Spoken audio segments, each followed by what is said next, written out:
पंजाब हुकूमत ने लाहौर में फजाई आलूदगी की बड़ी वजह भारत से आने वाली हवाओं को करार दे दिया है। सीनियर वजीर मरियम औरंगजेब ने वाज़ेह किया है कि भारत में दिवालिया और फसलों की बाक़ियात जलाने से सूरत हाल संगीन हुई है। उन्होंने माहौल की बेहतरी के लिए किसानों को फसलों की बाक़ियात न जलाने की हिदायत की है। सुबह अर्ली मॉर्निंग में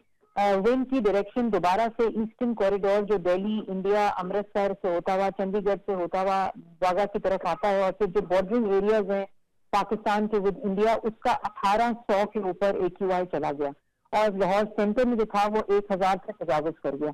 जो सुबह विंड की स्पीड थी वो more than 7 kilometre per hour की स्पीड थी, जो एकदम शॉट अप हुआ। और जो स्टबल बर्निंग हुई, दिवाली हुई इंडिया में, और स्टबल बर्निंग मेजरली कंट्रीब्यूट कर रहा है क्योंकि मैंने नासा का फायर का जो मैप शो किया है उसमें आप लोग देख सकते हैं कि जो स्टबल बर्निंग इंडिया की तरफ हो रही है और विंड की डायरेक्शन इस तरफ है, तो जिसकी वजह से ये बहुत शॉर्ट किया। गुजारिश है किसानों से सुपर सीडर